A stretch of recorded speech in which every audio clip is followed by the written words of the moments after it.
자, 우리 신자들에게 있어서 신앙과 삶의 기준이 있습니다. 바로 뭘까요? 신앙과 삶의 기준, 성경입니다. 말씀이죠.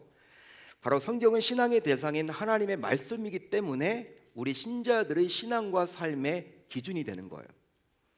물론 성경 66권은 하나님께서 특별하게 선택한 40여 명의 저자들에 의해서 기록되었습니다. 하지만 바울이 이야기했듯이 성령의 감독으로 기록되었기에 정확무후한 하나님의 말씀이죠. 그런데 신자인 우리 중에는 이 성경을 보면서도 어떤 부분은 쉽게 이해하기가 쉬워요. 이해가 됩니다. 이거 내려갈 때 와닿습니다. 은혜도 받습니다. 근데 또 어떤 부분들은요, 잘 이해가 되지 않기 때문에 신앙생활을 하면서도 몹시 답답한 경우들도 있다는 것이죠. 물론 우리 가운데서는 참으로 감사하게도 성경 66권에 나오는 모든 내용이 실제로 존재했던 사람이고 실제로 일어났던 사건이라고 믿어지는 분들도 분명히 있을 거예요. 여러분, 믿어진다. 성경이 믿어지십니까? 여러분, 그럼 감사하세요. 교회를 오래 다녀도 이것 때문에 여러분 잘 안 믿어져가지고 여러분 고민되는 분들이 많다라는 거예요. 하지만 주일을 맞아 하나님께 예배를 드리고는 있지만 성경을 보면서도 믿어지지 않거나 혹은 이해할 수 없기에 신앙적 교회에 빠져서 오늘도 힘겨운 신앙생활을 하고 있는 분들이 행여나 이 자리에 앉아 계실지도 모르겠어요. 자, 그렇다면 주로 성경의 어떤 부분을 볼 때 이해하기가 힘들고 믿을 수 없을까요? 우선 각종 이적과 기적을 볼 때입니다.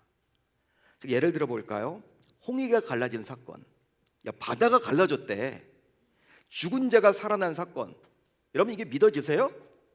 예수님이 물 위를 건너간 사건, 한 어린아이의 도시락으로 남자 장정만 5천 명을 배불리 먹이고 12광주리를 남긴 사건, 또 불치병, 난치병, 희귀병이 고침받은 사건, 여러분 이런 것들을 볼 때마다, 여러분 기적과 이적을 볼 때마다 이게 여러분 상식적이지 않잖아요. 우리 이성으로 말이 안 되는 부분이기 때문에 잘 이해가 되지도 않고 믿어지지 않기도 한단 말이죠. 다음으로 하나님을 섬기는 믿음의 사람임에도 불구하고 보편적인 신자인 저와 여러분들이 보기에도 어느 순간 다소 악랄한 모습을 보일 때입니다. 대표적인 사람이 바로 이 사울이죠. 사울이 어떤 자였습니까? 본래 사울은 겸손한 자였기 때문에 하나님이 많은 사람들 가운데 이스라엘 백성들의 초대 왕으로 세웠어요.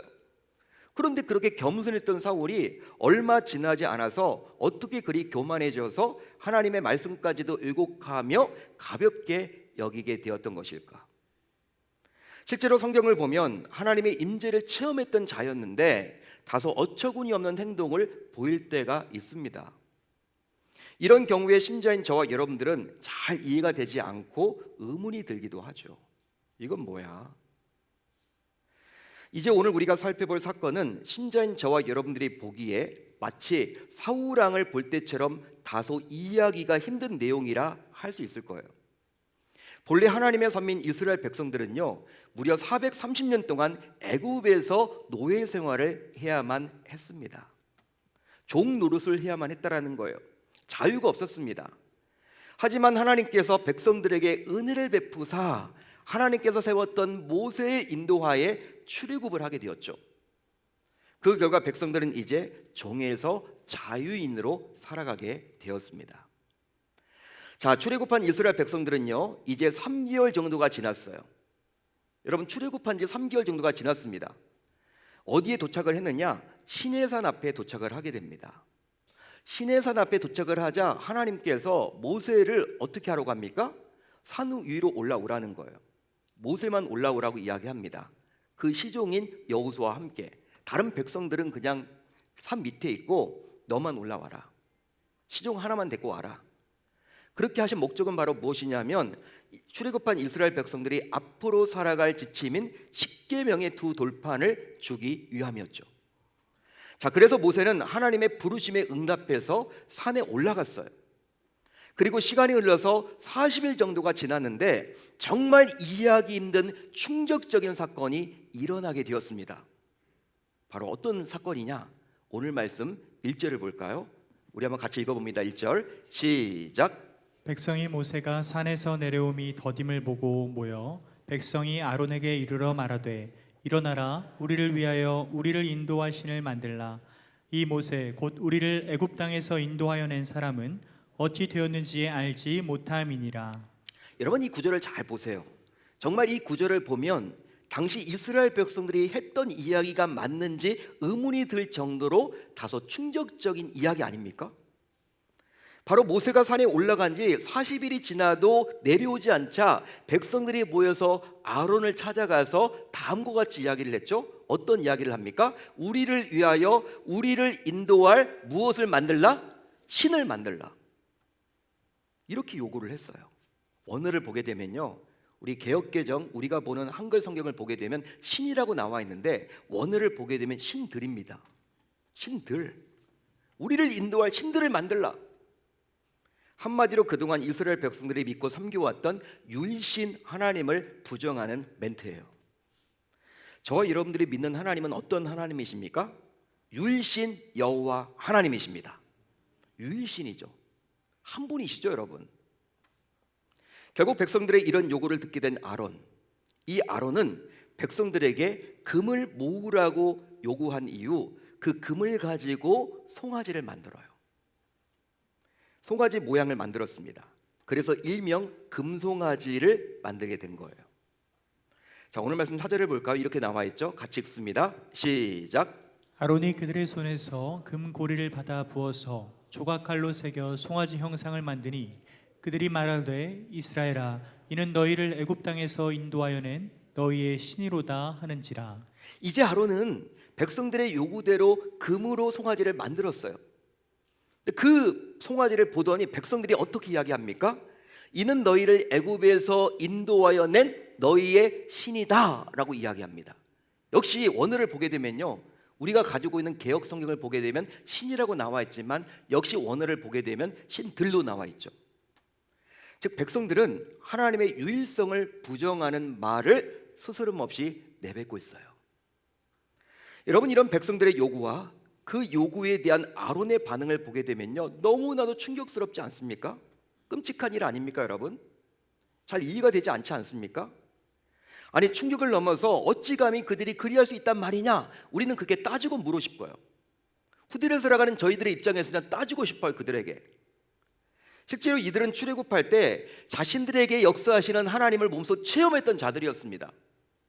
즉 하나님께서 애굽 사람들의 장자를 치실 때, 장자들을 다 죽일 때 하나님께서 친히 자신들을 구원해 주셨음을 생생하게 목도했어요.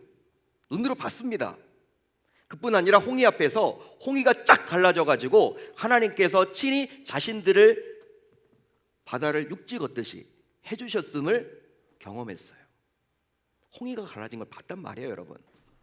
그뿐 아니라 홍해 앞에서 정말 바다가 갈라진 것뿐만 아니라 매일매일 구름 기둥과 불 기둥으로 세밀하게 인도해 주셨던 하나님의 동행까지도 경험했던 자들이었습니다. 심지어 여러분, 출애굽한 이후에 매일 하나님께서 하늘에서 만나와 메추라기를 내려주심으로 자신들의 필요를 채워주신다는 사실을 그들은 경험했어요. 매일마다. 한마디로 출애굽 이전과 출애굽 과정과 출애굽 이후의 백성들은 하나님께서 과연 어떠한 분이신지를 여러 번에 걸쳐서 몸소 체험했습니다. 따라서 비록 모세가 시내산에 올라가서 눈에 보이지는 않지만 여전히 백성들은 하나님의 도우심으로 살아가고 있는데 어떻게 그들이 이런 말도 안 되는 요구를 스스럼 없이 할 수 있냐는 거예요. 이게 말이 되냐는 거예요. 어떻게 그럴 수 있느냐? 여러분, 우리는 보통 하나님의 역사, 어떤 하나님의 기적, 막 병이 낫거나 하나님께서 직접 나에게 말씀해 주시거나 어떤 여러분 기적과 이적을 경험하면요, 나 하나님 안 떠날 것 같아, 그렇게 여기는 경우들이 많잖아요. 여러분, 예를 들어서 뭐 부모님이 예수를 잘 안 믿으려고 그래. 우리 부모님 정말 살아계시면 하나님이 역사하셔서 부모님이 정말 영적인 어떤 체험을 하게 되면 교회 나오지 않을까? 이런 희망을 갖는 것도 사실입니다. 당시 백성들은요, 하루에도 여러분 몇 번씩 하나님의 일하심을 목도했어요. 기적과 이적을 맛봤습니다. 아니, 홍해가 갈라진 걸 봤다니까. 근데 어떻게 여러분 그들이 우리를 인도할 신을 만들라고 요구를 할 수 있냐는 거예요. 말이 안 되는 거 아닙니까, 여러분? 심지어 더 납득이 안 되는 점이 있습니다. 그것은 바로 무엇이냐면 다른 사람도 아니고 모세 형이었던 아론이 이 일의 주동자가 되어서 금송아지를 만들었다라는 거예요. 여러분, 우리를 인도할 신을 만들다라고 하니까 어떻게 합니까? 너희들 금 가지고 와, 내가 만들어줄게. 이게 아론입니다. 아론이 여러분 주도한 거예요. 그리고 그 앞에서 어떻게 예배를 드리기까지 할 수가 있습니까? 아니, 모세의 형인데, 한마디로 오히려 아론이 더 나서서 백성들이 금송아지를 섬기도록 조장했다는 것이죠. 어떻게 이게 과연 가능한 일인가? 아마도 후대를 살아가고 있는 신자인 저와 여러분들이 볼 때 당시 백성들의 모습이나 아론의 모습이나 정말 이해하기가 힘들죠. 자, 그렇다면 이 말씀을 듣는 여러분들은 당시 그들의 모습에 조금이나마 이해가 되십니까? 여러분, 이런 그들이 이해가 좀 되세요?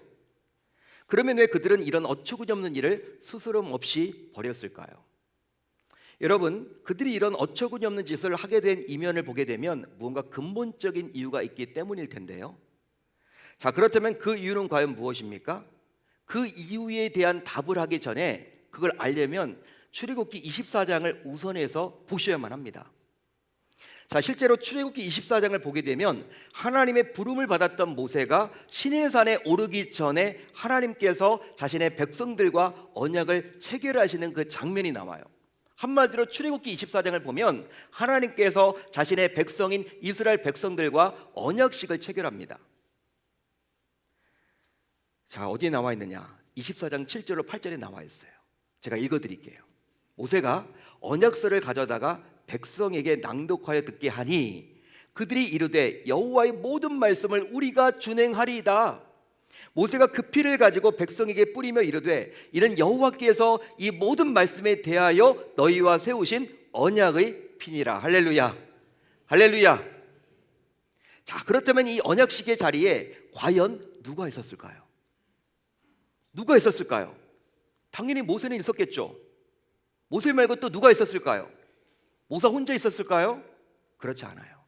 24장 8절을 보면요, 아론과 나답과 아비후와 이스라엘 장로 70명이 모세와 함께 있었다라고 나와 있습니다.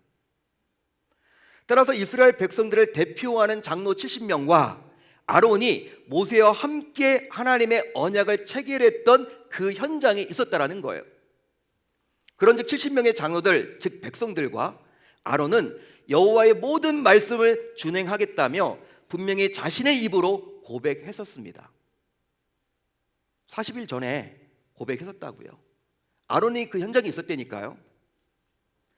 이제 하나님께서 백성들과 언약을 체결한 이후에 이제 모세는 하나님께서 불렀던 그 시내산으로 올라갑니다. 자신의 시종이었던 여호수아를 데리고 올라가요. 그러면서 이렇게 이야기를 합니다. 장로 70명에게 이렇게 이야기를 해요. 기다리라고, 나를 기다리라고, 내가 언제 돌아올지 모르지만 나를 기다리라고 이야기를 합니다. 그뿐 아니라 행여나 자신이 부주할 때 어떤 문제가 생기게 되면 아론과 훌이 여기 남아있으니 그들과 상의해서 이 문제를 풀어나가라고 이야기를 합니다. 아론과 훌을 그만큼 신뢰했던 누구였어요? 모세였죠. 하지만 앞에서도 잠시 언급했지만 오히려 모세가 신뢰했던 이 아론이 주도해서 백성들과 함께 우상을 만들고 숭배하고 심지어 예배하는 충격적인 범죄를 저지르게 되었다는 거예요. 물론 백성들이 우상을 만들게 된 명분이 있습니다. 어떤 명분입니까? 어떤 이유를 가지고 만들려고 했어요? 모세가 언제 오느냐, 모세가 없다라는 거예요. 모세가 눈에 안 보인다라는 거예요. 하지만 그건 여러분 핑계일 뿐이죠. 핑계일 뿐이죠. 자, 그렇다면 무엇이 문제일까요? 뭐가 문제입니까? 바로 아론과 백성들 모두 40일이 지나자, 모세가 시내산에 올라간 지 40일이 지나자 하나님과 맺었던 언약을 잊어버렸습니다. 그 결과 하나님께서 그들에게 명령한 것을 그들은 속히 잊어버리고 말았던 거예요. 실제로 하나님께서는 모세에게 백성들이 그리 충격적인 범죄를 저질렀던 이유가 과연 무엇인지 자신의 답답한 마음을 이렇게 모세에게 토로합니다. 어디에 나와 있느냐? 32장 8절에 나와 있어요. 우리 한번 같이 읽어볼까요? 8절 시작. 그들이 내가 그들에게 명령한 길을 속히 떠나 자기를 위하여 송아지를 부어 만들고 그것을 예배하며 그것에게 제물을 드리며. 자, 이 구절을 잘 보세요. 이 구절이 때문에 당시 아론을 포함하여 백성들 모두 하나님으로부터 받은 말씀대로 하겠다는 그 언약을 잊어버렸고, 그 결과 어떻게 변했어요? 어떻게 변했습니다? 자기를 위하여, 즉 이기적으로 변해서 결과적으로 부패하고 타락하게 된 거예요. 부패하고 타락하게 된 것입니다. 그렇습니다. 그동안 자신을 이끌었던 모세가 보이지 않자, 이 모세가 보이지 않자, 리더십을 가졌던 모세가 보이지 않자 그들은 불안한 현실에 직면했던 거예요. 그 결과 어떻게 해야 할지 너무나도 답답했고 초조했고 불안했고, 그 결과 두려움이 임하게 된 거예요. 확 여러분 공동체 내에 두려움이 임하게 된 거예요. 왜? 모세가 보이지 않자. 그 이유는 바로 그들 모두가 하나님의 말씀을 기억하지 못했기 때문입니다. 이처럼 아무리 친절하지만, 이처럼 아무리 교회를 다닌다고 하더라도, 직분을 가지고 있다 하더라도, 몇 대째 믿는 사람이라 하더라도 말씀이 없으면요 늘 답답한 거예요. 늘 삶이 불안합니다. 초조합니다.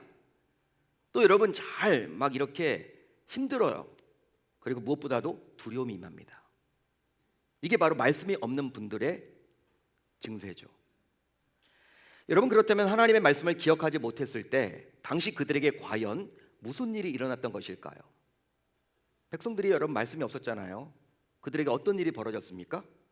우선 그들은 인본주의 사상에 물들게 되었습니다. 인본주의 사상에 물들게 되었다라는 거예요. 즉 사람의 힘으로 무엇이든지 할 수 있다라는 것이 바로 무엇이다? 인본주의입니다. 사람이 뭐든지 할 수 있어. 이 세상에서 뭐든지 도전해봐. 도전은 해봤어? 우리 뭐든지 할 수 있거든. 내가 안 해서 그렇지 하면 돼. 여러분, 이거 자체가 인본주의예요. 그런데 그들은 위기 앞에서 모세가 보이지 않고 두려움이 임했고, 그 공동체 사이에서 불안감이 막 임한 거예요. 현실적으로 그런 위기 앞에서 우리를 내세움으로 오직 사람의 힘으로 문제를 해결하려 했습니다. 자, 오늘 말씀 1절을 볼까요? 이렇게 나와 있죠. 백성들의 말이에요. 우리를 위하여, 우리를 인도할 신을 만들라. 우리를 위하여. 이처럼 말씀을 잊어버린 그들은 철저한 인본주의자로 어느덧 변해 있었어요. 즉 자신들의 힘을 합치기만 하면, 우리가 힘을 합치기만 하면, 똘똘 뭉치기만 하면 하나님조차도 능히 만들 수 있다라는 극단적인 인본주의에 빠지게 된 것이죠. 극단적인 인본주의. 우리가 힘을 합치기만 하면 하나님도 우리가 만들 수 있어. 하나님도 우리가 조종할 수 있어. 하나님도 움직일 수가 있어. 마치 창세기 11장에 나오는 바벨탑을 쌓던 당대의 사람들처럼 말이죠. 실제 사람이 중심이 되는 사상인 인본주의 혹은 휴머니즘은 듣기에는 너무나도 매혹적입니다. 야, 그분 휴머니스트야. 여러분 딱 그런 말 들었을 때 어떤 마음이 들어요? 여러분, 이 사람 딱 좋은 사람 같다. 휴머니스트야. 여러분, 직장을 경영하더라도 사람 중심의 경영 얼마나 멋있습니까? 얼마나 혹합니까? 여러분, 나라를 운영하더라도 대통령이 사람 중심의 국정 철학을 가지고 있다. 얼마나 멋있습니까? 여러분, 그렇다면 교회도 과연 그리 해야 될까요? 사람 중심의 교회가 여러분 좋은 교회입니까? 어떻게 생각하십니까? 우리 주님은 인본주의를 원치 않으세요. 신본주의지. 여러분, 목회 철학이 하나님 중심이 되어야 하는 것이지, 하나님을 기쁘시게 해야 되는 것이지, 사람을 기쁘게 하는 목회를 한다? 그건 사람 중심의 목회죠. 그건 여러분 목사의 자격이 없는 거죠. 해서는 안 되는 거죠. 왜? 하나님이 원치 않기 때문에. 여러분, 휴머니즘, 이 인본주의가요 그럴듯하게 보여요. 자꾸 우리에게 여러분 속삭입니다. 그게 여러분 만든 것처럼 이렇게 조장을 합니다. 하지만 우리 신자들에게 있어서 이런 인본주의가 무서운 것은 바로 하나님조차도 사람보다 중요하지 않고 앞설 수 없다라는 사상이기 때문이에요. 여러분, 그렇기 때문에 인본주의가 무서운 거예요. 다음으로 그들은 스스럼 없이 금송아지를 만들어서 하나님으로 섬기게 되었습니다. 분명히 하나님은 어떤 눈에 보이는 형상으로 존재합니까? 눈에 보이지 않는 형상으로 존재합니까? 눈에 보이십니까? 하나님은 눈에 보이지 않습니까? 눈에 보이지 않죠. 어떤 형상이 아니죠, 여러분. 하나님은 즉 어떤 눈에 보이는 형상이 아니라 오직 말씀으로 일하시고 말씀으로 역사하시는 하나님이세요. 창세기 1장을 보게 되면요, 하나님이 어떻게 여러분 천지를 창조하십니까? 무엇으로 천지를 창조하셨어요? 말씀으로. 하나님은 말씀으로 일하시는 거예요. 말씀으로 역사하시는 거예요. 창세기부터 요한계시록까지 말씀이 하나님이에요. 구약시대도 말씀, 신약시대도 말씀입니다. 이미 그들은 여러 번에 걸쳐서, 이 백성들은 여러 번에 걸쳐서 말씀으로 역사하시는 하나님을 몸소 체험했어요. 하나님이 말씀하시기만 하면 기적과 이적이 일어나는 것을 체험했단 말이에요. 하지만 그들이 말씀을 기억하지 못하자 결국 자신이 수없이 체험한 하나님조차 믿지 못하게 되었고, 그 결과 자신의 하나님으로 섬기질 못하게 된 거예요. 그래서인지 하나님을 만들어야 될 필요를 느끼게 되었고, 결국 눈에 보이는 금송아지, 즉 우상을 만들어서 하나님으로 섬기게 된 것입니다. 자, 오늘 말씀 4절을 볼까요? 우리 한번 같이 읽어봅니다. 4절 시작. 아론이 그들의 손에서 금 고리를 받아 부어서 조각칼로 새겨 송아지 형상을 만드니 그들이 말하되 이스라엘아, 이는 너희를 애굽 땅에서 인도하여 낸 너희의 신이로다 하는지라. 여러분, 따라서 신자라면서도 말씀을 잊어버리게 되면, 말씀을 기억하지 못하게 되면, 말씀이 없으면 결국 자신의 눈에 보이는 무언가를 만들어서 하나님으로 섬기게 되어 있습니다. 한마디로 눈에 보이지 않는, 즉 말씀으로 역사하시는 하나님, 말씀으로 일하시는 하나님이 아니라 꼭 자신의 눈으로 봐야만 하나님으로 인정할 수 있다라는 거예요. 자, 그러다 보니 신자라면서도, 신자이면서도 눈에 보이는 부적을 더 의존하기도 합니다. 신자인데 부적을 더 의존해. 오늘의 운세를 더 의존해. 그거 보고 나서 막 찝찝해. 이상하다고. 오늘 안 된다고. 신자인데 또 눈에 보이는 돼지머리 앞에서 스스럼 없이 절하기도 해요. 왜? 눈에 보이니까. 말씀으로 일하시는 하나님이 믿어지지 않는 거예요. 그뿐 아니라 눈에 보이는 점쟁이를 찾아가서 자신의 미래를 물어봅니다. 믿는 분들 가운데서 여러분 점쟁이 찾아가는 분들이 있을까요, 없을까요?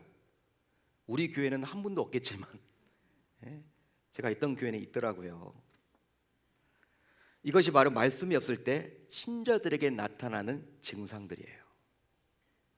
이처럼 예수님을 믿는 신자라면서도 말씀이 없거나 말씀을 잊어버리게 되면 결과적으로 불신자와 별반 차이가 없게 되는 거예요. 하지만 반대로 말씀이 있거나 말씀을 기억하거나 말씀을 붙잡게 되면 하나님께서는 그 사람을 반드시 사용하십니다. 실제로 인본주의에 빠졌고 금송아지를 만들어서 하나님으로 섬겼던 백성들에게 하나님께서는 정말 무섭게 진노하세요. 여러분, 지금 백성들이 하나님의 싫어하는 짓을 하고 있잖아요. 인본주의, 자기 멋대로 하려고 하는 거, 여러분 하나님의 말씀이 아니라 자기가 하나님이 되어 있는 거, 그 인본주의 하나님 너무 싫어하거든요. 그뿐 아니라 어떻게 여러분 하나님은 송아지를 만듭니까? 그걸 어떻게 하나님이라고 이야기합니까? 하나님은요, 화가 여러분 많이 나셨어요. 그래가지고 어떤 이야기까지 하셨냐면 그들을 진멸로 심판하시겠다고 말합니다. 여러분, 진멸이 뭡니까? 여러분, 일반적으로 죽이는 게 아니에요. 여러분, 불태워 죽이는 거예요. 뼈가루까지 여러분 남기지 않는 거예요. 끔찍하죠 여러분. 일반적으로 죽이는 정도가 아니라니까. 백성들 전체 200만 명이나 되는 백성들 전체를요, 뼈가루조차 남기지 않고 다 진멸해 버리겠다. 헤렘입니다 여러분. 없애버리겠다는 거예요 여러분. 하나님이 너무 화가 나가지고. 여러분, 이렇게 화난 하나님을 어느 누가 과연 나서서 말릴 수 있단 말입니까? 누가 말리겠어요 여러분? 하나님이 이렇게 하신다는데. 지금 화가 여러분 막 나셔가지고 내가 막 어떻게 막 하나님께서 지금 모세에게 여러분 화를 막 내시는 거예요. 여러분, 이런 무서운 하나님의 진노를 그 어느 누가 멈출 수 있단 말입니까? 그러나 자, 오늘 말씀 14절을 보면 하나님께서 곧바로 자신의 마음을 바꾸셨어요. 여호와께서 뜻을 돌이키사 말씀하신 화를 그 백성에게 내리지 아니하시니라. 할렐루야, 할렐루야. 자, 그렇다면 과연 무슨 이유로 하나님께서 갑자기 마음을 바꿨던 것일까요? 뜻을 바꿨던 것일까요? 바로 모세가 말씀, 즉 언약을 붙잡고 간구했기 때문입니다. 자, 오늘 말씀 13절은요, 모세가 언약, 즉 말씀을 붙잡고 기도했던 내용이에요. 모세가 여러분 어떻게 기도했습니까? 언약을 붙잡고 기도했는데 그 내용이 바로 13절입니다. 13절 이렇게 나와 있죠. 주의 종 아브라함과 이삭과 이스라엘을 기억하소서.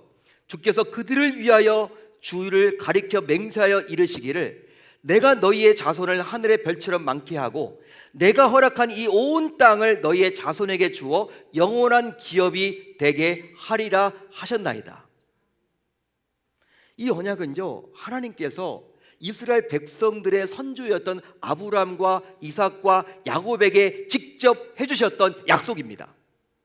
아브라함에게 해주셨던 약속이에요. 이삭에게 해주셨던 약속이에요. 야곱에게 해주셨던 약속이에요. 모세는 이 언약을 기억한 거예요. 끄집어낸 거예요. 소환한 거예요. 그리고 이 언약을 근거로 기도했습니다. 결국 자신이 약속했던 말씀이다 보니 하나님께서는 이런 모세의 간구에 자신의 뜻조차도 바꾸셨죠.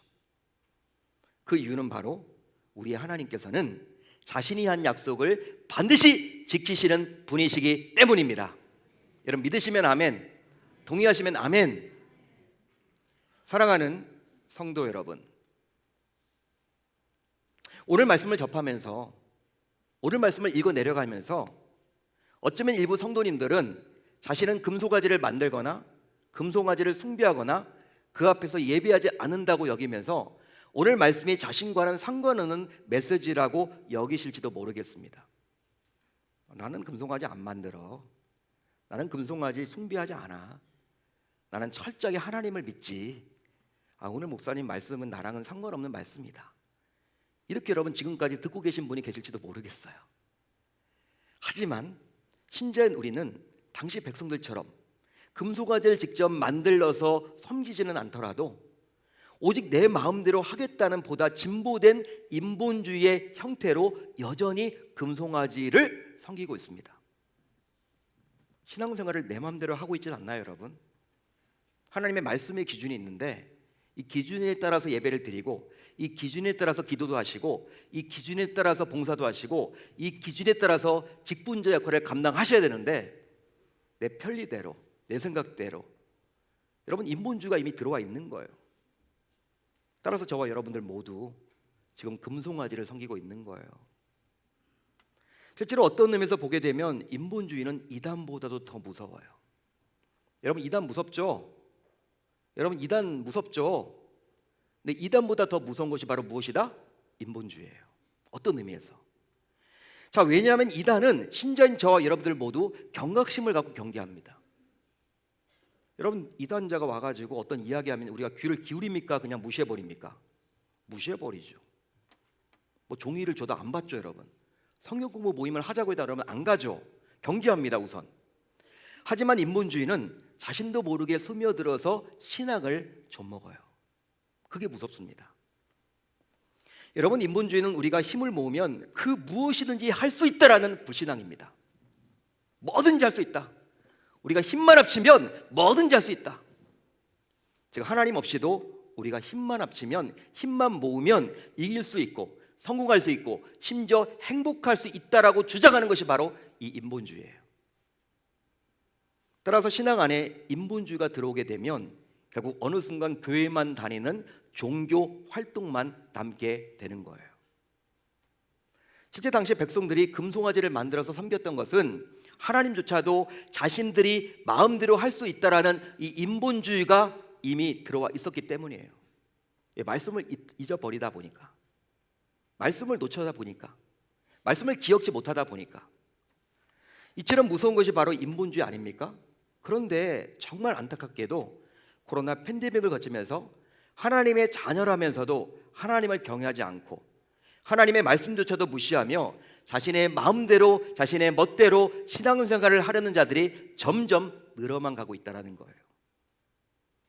바로 오늘 말씀에 나오는 아론처럼 말입니다.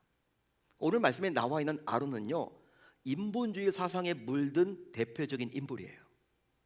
오늘 말씀에서 보여지는 아론은, 물론 이런 아론이었지만 후에 하나님께서 그의 자손을 제사장 가문으로 세워주신 것은 전적인 은혜로밖에 설명할 수가 없는 것이죠.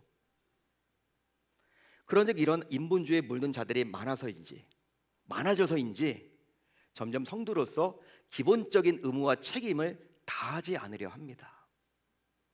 어느 순간부터 한마디로 교회 내에서 직분까지 받았는데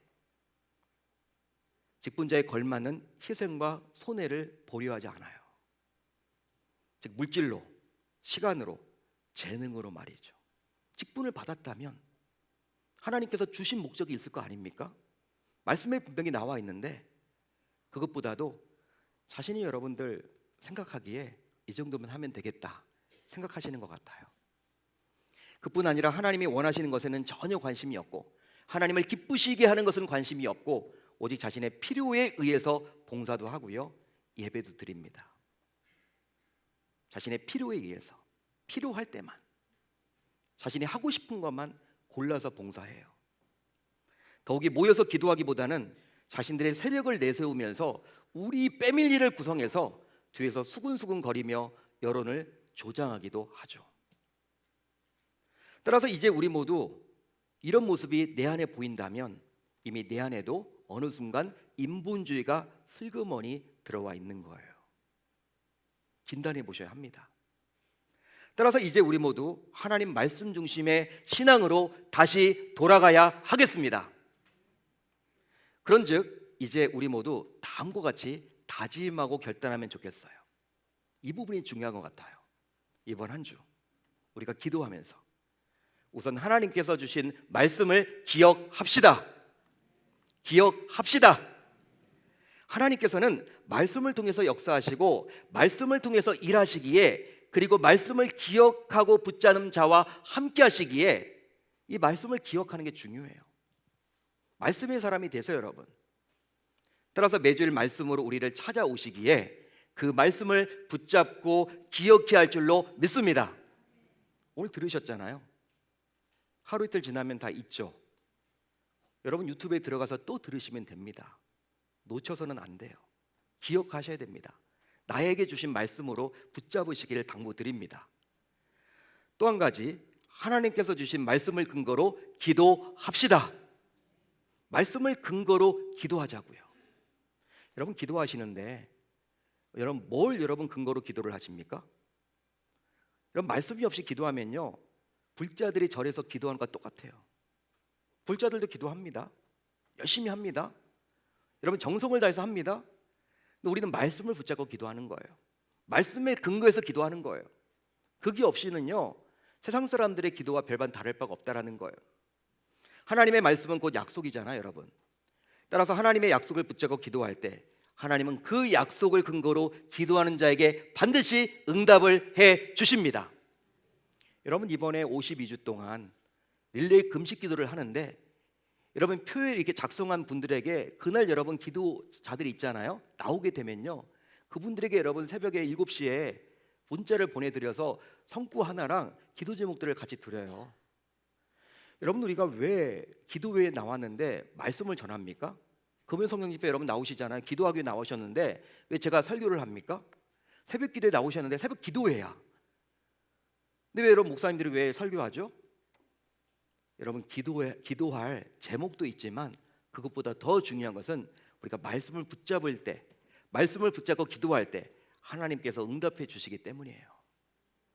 그런즉 모세처럼 매주일 받은 말씀을 근거로 기도할 때 우리 역시 동일하게 응답받게 될 줄로 믿습니다. 그리하므로 우리 모두 말씀 중심의 신앙으로 무장해서 저 여러분들 모두 말씀 중심의 신앙인들이 다 되어서 이 시대의 금송아지인 인본주의와의 전쟁에서 승리할 줄 우리 주님의 이름으로 축원합니다. 축원합니다. 내 멋대로 하고 싶은 것, 내 마음대로 하고 싶은 것, 하나님은 우리에게 이미 기준을 허락해 주셨습니다. 신자는요, 이 말씀에 따라서 행동하는 거예요. 말씀에 따라서 말하는 거예요. 말씀에 근거해서 생각하는 거예요. 그러기 위해서 여러분들이 말씀을 많이 읽으세요. 말씀을 많이 묵상하세요. 성경 2000도 운동에 도전도 해보시고 리딩 지저스에 여러분 참여하셔서 말씀이 충만하게 되어야 될 줄로 믿습니다. 그렇게 할 때 여러분들 우리 모두 저를 포함하여 우리 공동체가 인본주의 사상에 빠지지 않게 되리라 저는 확신합니다.